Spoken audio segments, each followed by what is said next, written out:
Graça e paz do nosso Senhor e Salvador Jesus Cristo. Sou o pastor Ederson Silva e hoje nós estamos aqui para mais uma aula de teologia. Lembrando os nossos alunos que na última aula nós falamos a respeito da ilha de Patmos. Ilha de Patmos, que fica localizada hoje, nos dias atuais, na atual Turquia, naquela região. Foi na ilha de Patmos que o apóstolo João foi arrebatado em espírito aos 92 anos de idade e recebeu ali na ilha de Patmos as revelações do livro do Apocalipse. Lembrando também aos nossos alunos que na última aula eu falei que essa revelação, no capítulo 1 de Apocalipse, versículo 1, ela não é uma revelação humana, ela é uma revelação de Deus. Por que a revelação é de Deus e ela não é humana? Precisamos entender porque foi o próprio Deus que revelou, que deu a Jesus Cristo, que foi entregue ao anjo, o anjo entregou ao servo João, e por ele foi escrita a revelação. Então, o Apocalipse não é uma revelação humana, Apocalipse é uma revelação de Deus.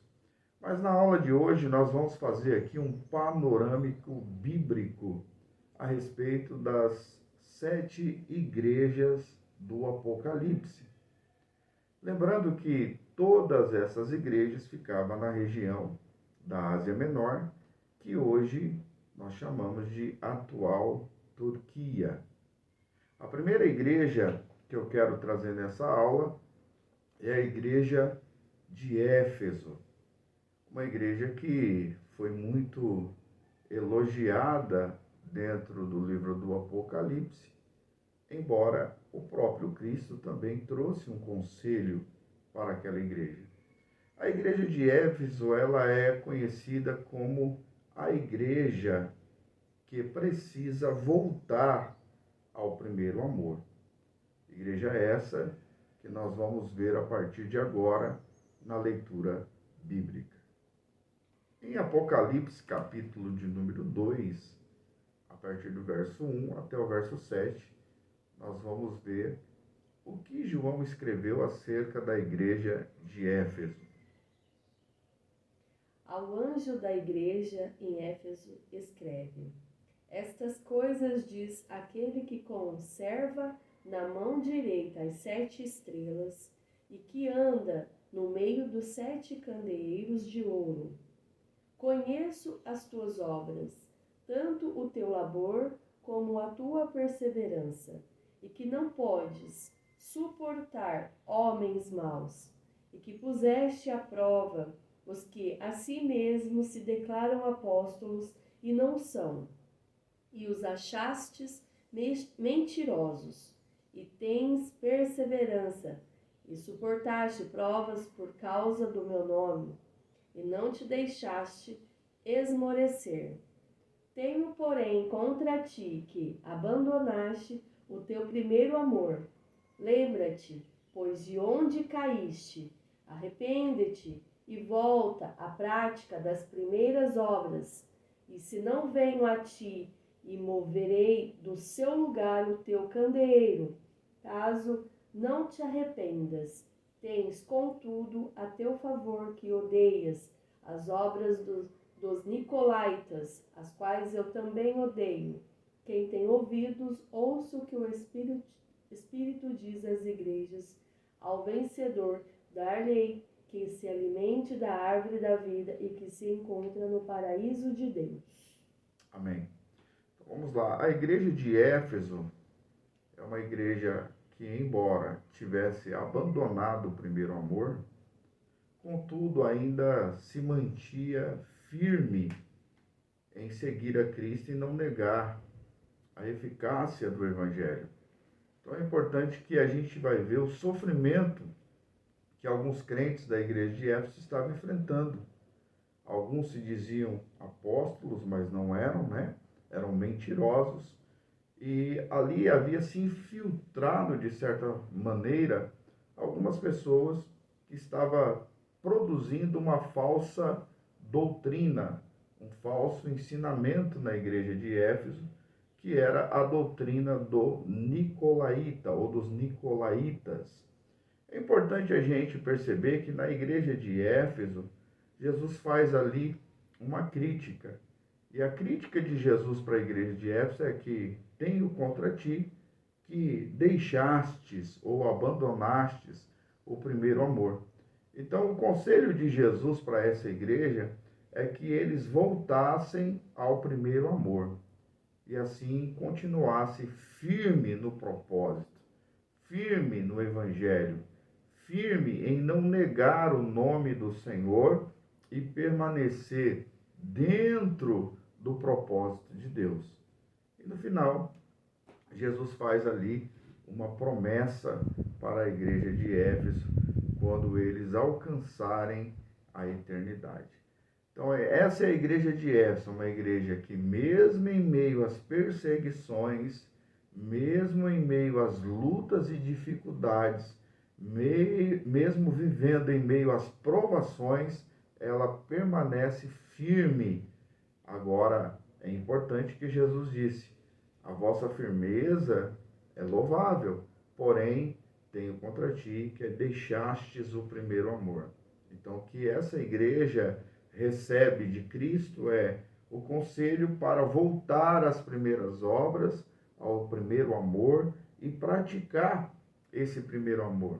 Aqui, a prática do primeiro amor está relacionada às suas obras para com aquela comunidade, para com o próximo, para com a sua família, para com aquela igreja.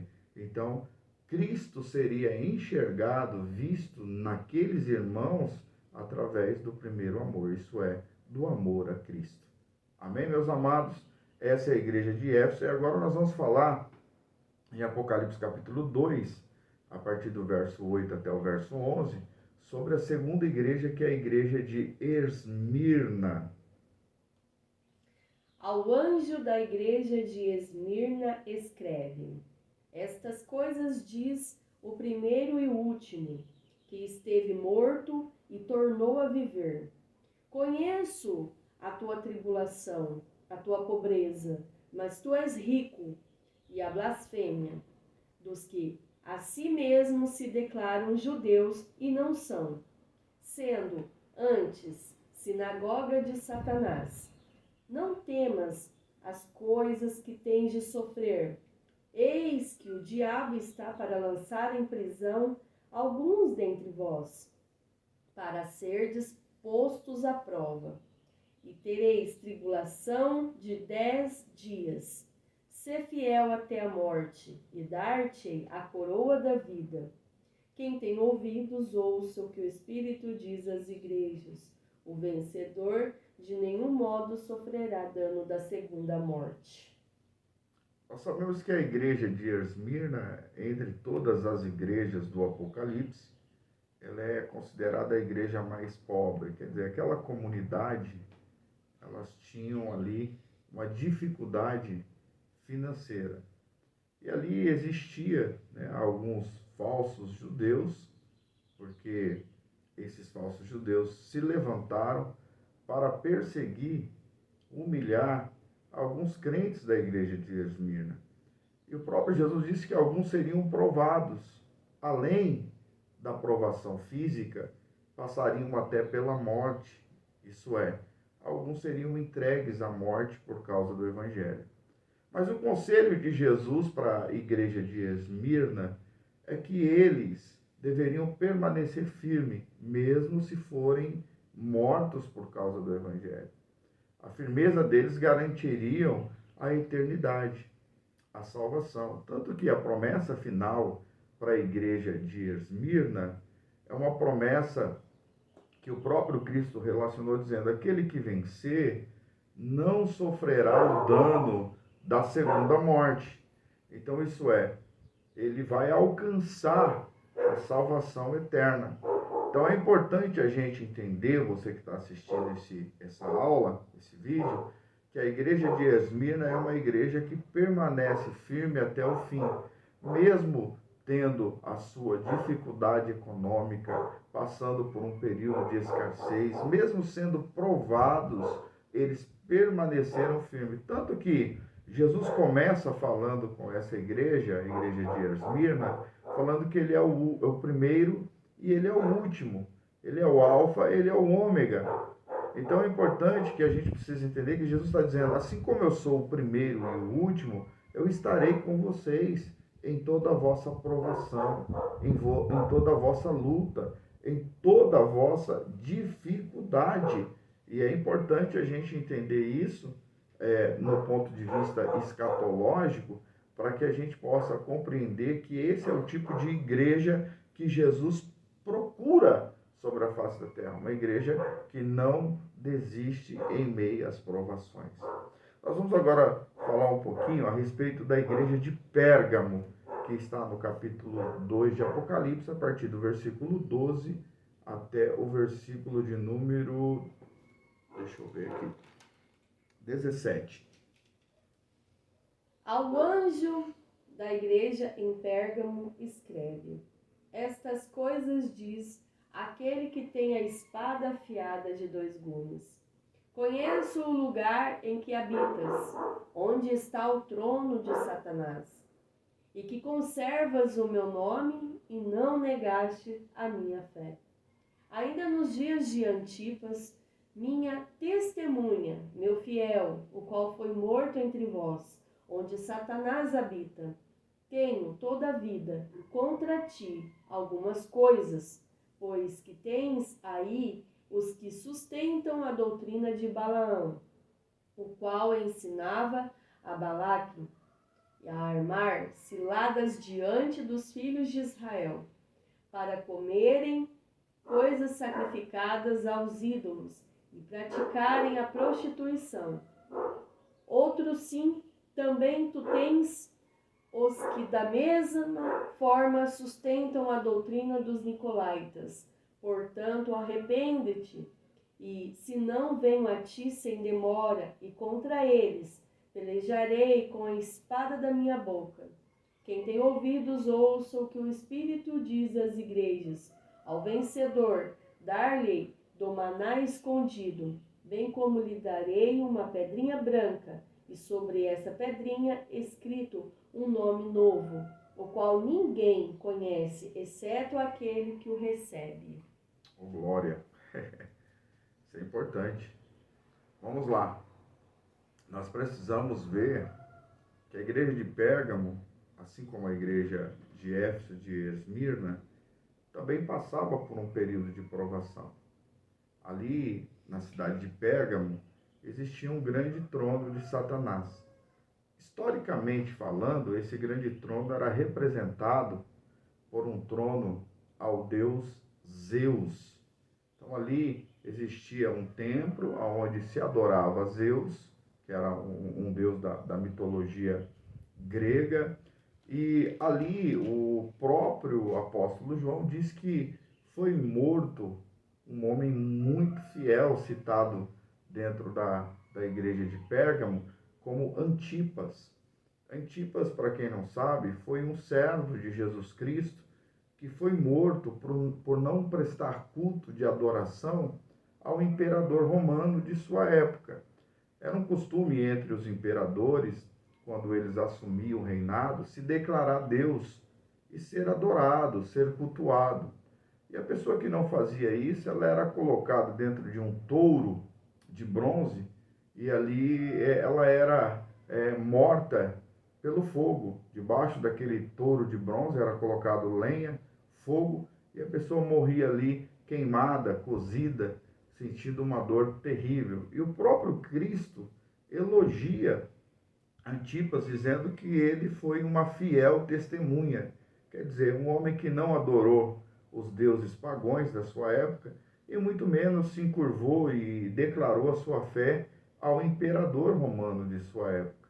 E isso, para a igreja de Pérgamo, servia como exemplo, como testemunha, para que eles permanecessem firmes na fé, para que eles não abandonassem a sã doutrina do Senhor.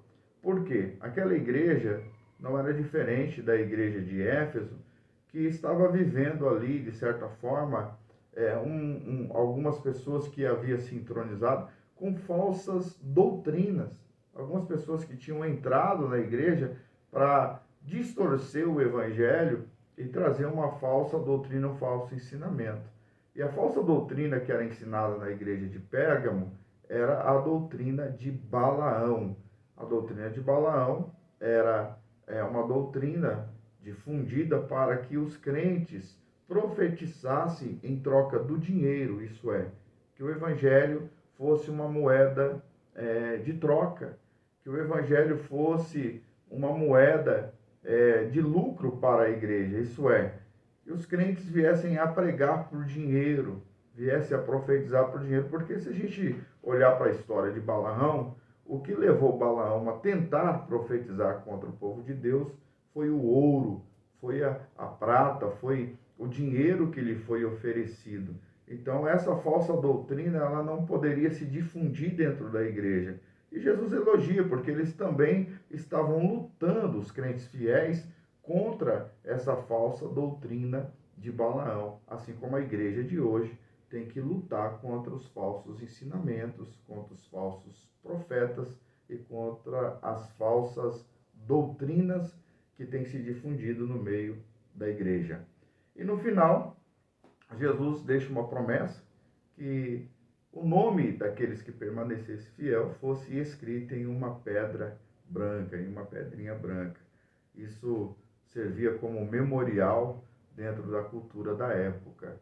Quando uma pessoa, por exemplo, falecia, se colocava um nome em uma pedra branca em cima do túmulo, para servir de memorial para quando aquela pessoa ressuscitasse, o nome daquela pessoa escrito fosse lembrado.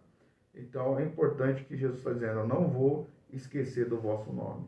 O vosso nome estará escrito em um memorial, em uma pedra branca, para que vocês possam desfrutar da vida eterna. Então essa é a igreja de Pérgamo. Agora nós vamos falar da igreja de Tiatira, a partir do verso 18 até o verso de número 29. Nós vamos falar agora sobre a igreja de Tiatira. Ao anjo da igreja em Tiatira escreve: Estas coisas diz o Filho de Deus, que tem os olhos como chama de fogo e os pés semelhantes ao bronze polido.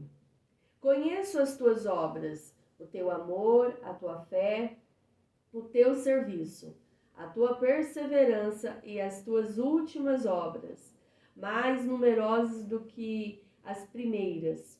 Tenho, porém, contra ti o tolerares que essa mulher, Jezabel, que a si mesma se declara profetiza, não somente ensine, mas ainda seduza os meus servos a praticarem a prostituição e a comerem coisas sacrificadas aos ídolos.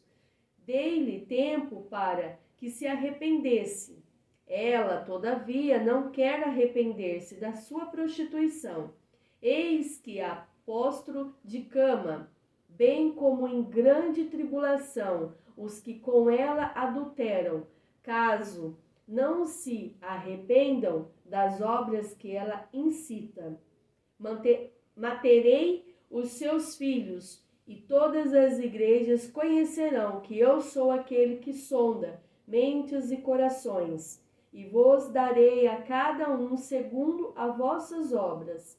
Digo, todavia, a vós outros, os demais de Tiatira, a tanto quantos não têm essa doutrina e que não conheceram, como eles dizem, as coisas profundas de Satanás, outra carga não jogarei sobre vós, tão somente conservai o que tendes, até que eu venha.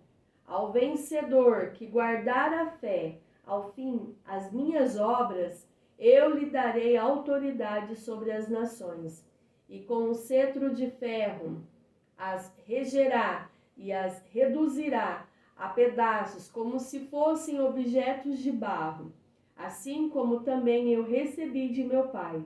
Dar-lhe ainda a estrela da manhã. Quem tem ouvidos, ouça o que o Espírito diz às igrejas. Amém.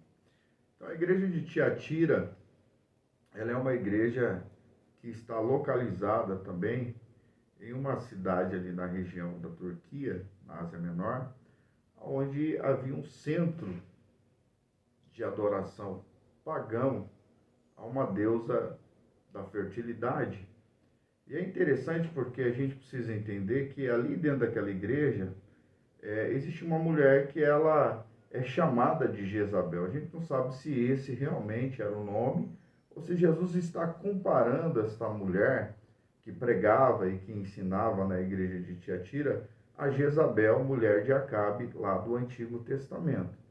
A verdade é que essa mulher estava entronizando uma doutrina que não era uma doutrina verdadeira acerca da prostituição cultural que existia naquela cidade.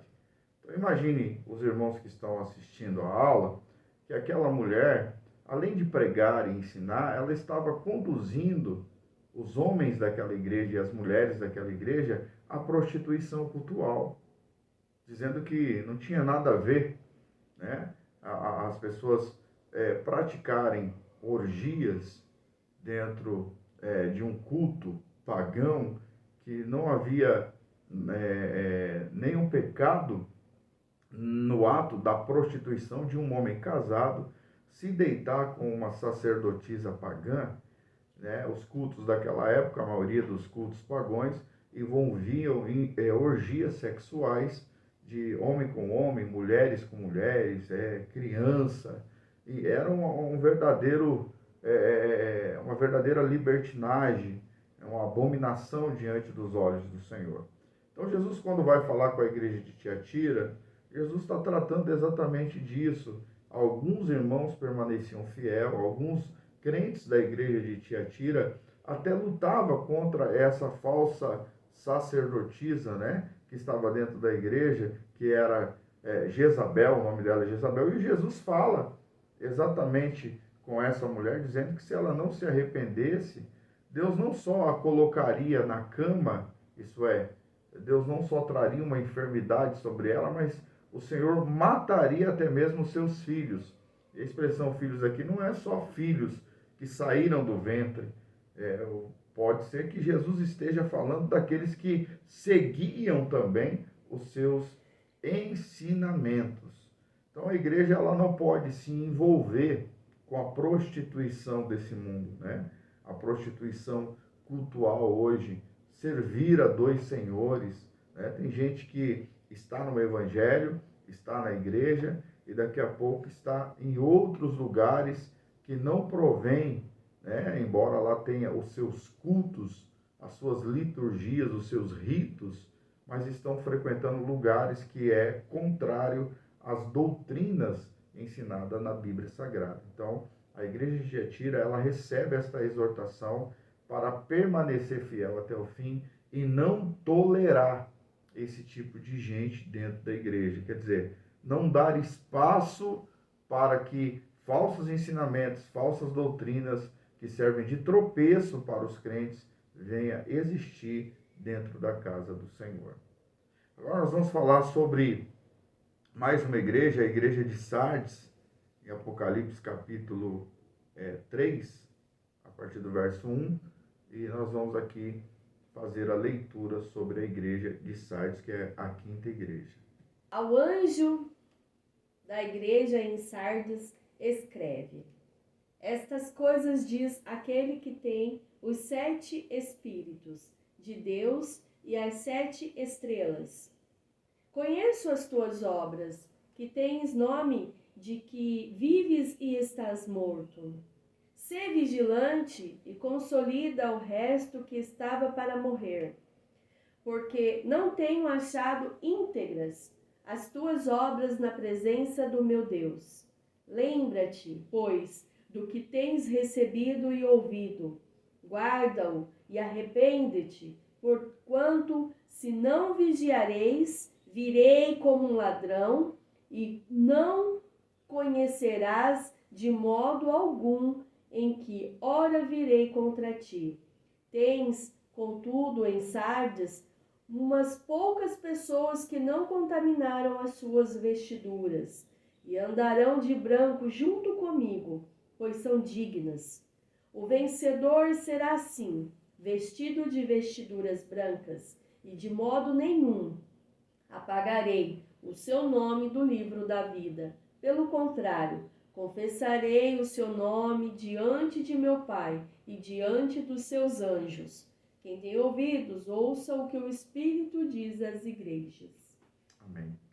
A igreja de Sardes é uma igreja que está vivendo de aparência, embora tenha poucos crentes fiéis, a maioria vivia de uma falsa aparência. Eles tinham um nome que vive, mas estavam mortos. Por quê? As suas obras não eram obras coniventes com aquilo que chamamos de obediência e santidade. Então eles não eram homens ou mulheres, aquela comunidade, enfim, não servia o Senhor da forma que agradava ao Senhor. Então Jesus fala que eles tinham um nome que vive, mas eles estavam mortos. Haviam ali na igreja de Sardes crentes que praticavam obras que eram abomináveis aos olhos do Senhor. A prática do pecado na igreja de Sardes era muito grande, muito grande.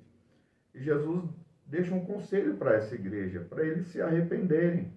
Porque o nome escrito no livro da vida, que é a promessa final, é para aqueles que permanecessem fiéis. Mas se eles quisessem viver na prática do pecado, não tem problema nenhum. O que Jesus está dizendo é o seguinte: se vocês viverem dessa forma, o vosso nome será riscado do livro da vida. Mas aqueles que permanecerem fiel, de maneira nenhuma, o Senhor disse, eu riscarei o vosso nome do livro da vida. Então a gente precisa entender que dentro da igreja em si, tanto da igreja de Éfeso, quanto da igreja de Esmirna, de Pérgamo, de Tiatira e agora de Sardes, existe o grupo dos fiéis e dos infiéis. E Jesus trata tanto com os infiéis quanto com os fiéis. O conselho de Jesus para os infiéis é: se arrependa. O conselho de Jesus para os que permanecem fiel: vá até o fim, permaneça-se fiel para que você possa desfrutar da eternidade. Agora nós vamos falar da igreja de Filadélfia, tá? Está lá em Apocalipse capítulo 3, a partir do versículo de número 7. A igreja de Filadélfia, antes da nossa missionária fazer a leitura, precisamos entender que a igreja de Filadélfia é a igreja, segundo os arminianos, a teologia arminiana, a igreja do arrebatamento, a igreja fiel. Ao anjo da igreja em Filadélfia, escreve: estas coisas diz o santo, o verdadeiro, aquele que tem a chave de Davi, que abre e ninguém fechará, e que fecha e ninguém abrirá. Conheço as tuas obras. Eis que tenho posto diante de ti uma porta aberta, a qual ninguém pode fechar, que tens pouca força. Entretanto, guardastes a minha palavra e não negaste o meu nome. Eis, farei que alguns dos que são da sinagoga de Satanás, desses que a si mesmos declaram judeus e não são, mas mentem, eis que os farei vir e prostrar-se aos teus pés e conhecer que eu te amei, porque guardastes a palavra da minha perseverança. Também eu te guardarei da hora da provação, que há de vir sobre o mundo inteiro, para experimentar os que habitam sobre a terra. Venho sem demora, conserva o que tens, para que ninguém tome a tua coroa. Ao vencedor, faloei coluna no santuário do meu Deus, e daí jamais sairá. Gravarei também sobre ele o nome de meu Deus, e o nome da cidade do meu Deus, a nova Jerusalém, que desce do céu, vinda da parte do meu Deus, e o meu novo nome que tens ouvido. Ouça o que o Espírito diz às igrejas. Amém? Então vamos lá. A igreja de Filadélfia, Jesus se apresenta dizendo que ele é que tem a chave de Davi, que abre e ninguém fecha.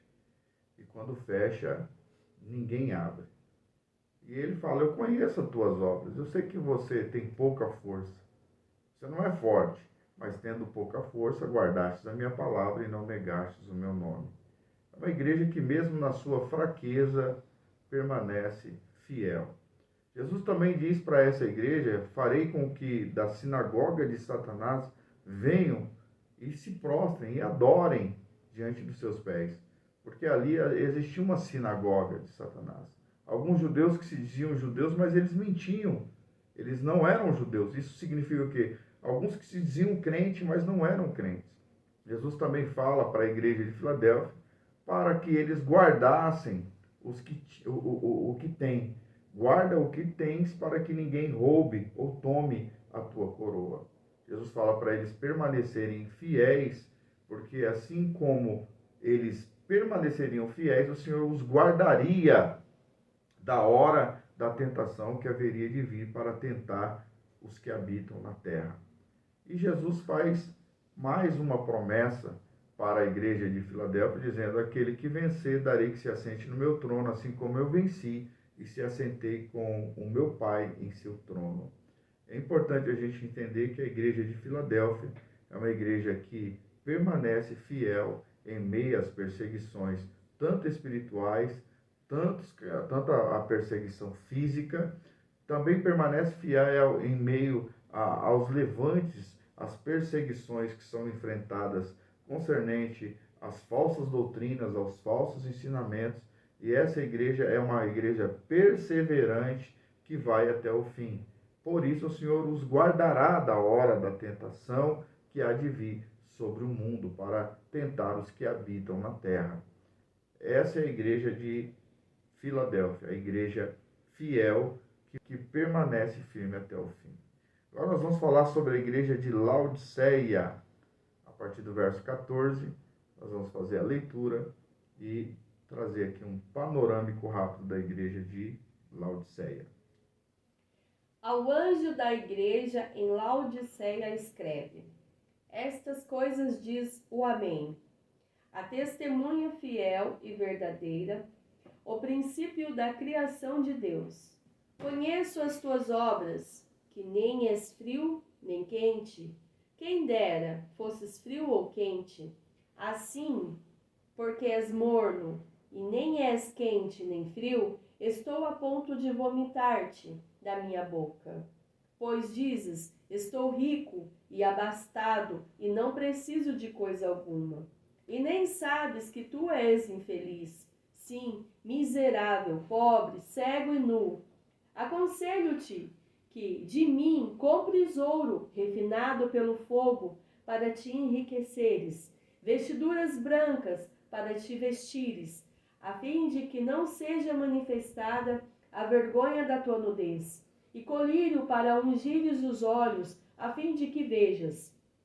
Eu repreendo e disciplino a quantos amo. Sê, pois, zeloso e arrepende-te. Eis que estou à porta e bato. Se alguém ouvir a minha voz e abrir a porta, entrarei em sua casa e cearei com ele, e ele comigo. Ao vencedor, dar-lhe-ei sentar-se comigo no meu trono, assim como também eu venci e me sentei com meu Pai no seu trono. Quem tem ouvidos, ouça o que o Espírito diz às igrejas. Amém. Então a igreja de Laodiceia, para quem não sabe, a igreja de Laodiceia era a mais rica entre todas as 7 igrejas. Ali existia naquela cidade um grande turismo, o comércio girava em torno desse turismo, aonde pessoas iam ali porque naquela região de Laodiceia tinham águas termais, né? A gente sabe que a igreja de Laodiceia, ela ficava localizada bem no meio, entre Hirápolis e a cidade também de, deixa eu me lembrar, de Filadélfia. Então nós sabemos que as águas, por exemplo, de que vinha das montanhas, pois não tinha ali o que nós chamamos hoje de saneamento básico, não tinha aqueles encanamentos, né, que hoje nós temos. Então as águas vinham das montanhas, da região de Hirápolis, e elas se misturavam no meio do caminho, entre águas frias e águas quentes, e quando chegava na região de Laodiceia, elas chegavam mornas. As pessoas sofriam naquela cidade, né, ao tomar água morna, tinham ali diarreia, outros tinham vômitos, né, ânsia de vômito, e Jesus usa exatamente o que aquela comunidade estava vivendo para comparar o que realmente espiritualmente estava acontecendo na igreja de Éfeso. Embora fosse uma igreja rica, os crentes daquela igreja estavam mornos espiritualmente, né? E o próprio Jesus disse que a mornidão, como ela causa ânsia de vômito, Jesus disse: se vocês não voltarem ao fervor, não permitir que o Espírito venha renovar a vossa vida, vomitar-te-ei da minha boca. E Jesus faz uma exortação para aquela igreja, né? Traz ali uma crítica, pedindo que eles comprassem ouro provado no fogo, porque eles estavam acostumados com o ouro, né? Existia uma refinaria ali muitas pessoas iam para comprar joias, e Jesus está fazendo: esse ouro que vocês têm aí não serve para nada. Por quê? Porque vocês estão mornos espiritualmente. Então eu aconselho que vocês comprem ouro provado no fogo. Aquela cidade também era conhecida como uma cidade que fabricava colírio para os olhos, né? A medicina dos olhos era muito usada naquela região. Porém, eles estavam cegos espiritualmente. Tanto que Jesus disse: aconselho também que vocês comprem colírio para que vejam. Aquela cidade também tinha fábricas ali dentro da área de tecido, onde se fabricava roupas, né, de linho puro. Então imagine, tanto os irmãos quanto as irmãs daquela comunidade estavam acostumados a andarem bem vestidos, né, com tecidos fiados, caríssimos. Mas Jesus disse: olha, aconselho que vocês comprem vestimenta para que se vista, para que a vossa nudez não apareça. Quer dizer, eles estavam andando bem vestidos, mas estavam nus espiritualmente. Enfim, Jesus traz vários conselhos ali. Jesus fala: vocês pensam que são ricos, mas são miseráveis, desgraçados, cegos e nus, porque a mornidão espiritual afasta o crente de Deus. Essa mornidão espiritual leva o crente ao declínio espiritual, isto é, ao afastamento da sã doutrina, da santificação, do temor e da obediência ao Senhor. Então Jesus faz uma promessa para eles retornarem ao fervor, permitir com que eles sejam renovados. E o próprio Cristo falou: vocês encheram-se de tanta riqueza, a igreja está tão rica que se esqueceu que a maior riqueza de uma igreja não é o templo, não é a sua construção, não é seu ouro, a sua prata. A maior riqueza de uma igreja não é os seus bancos ou as suas poltronas, o seu ar-condicionado, enfim.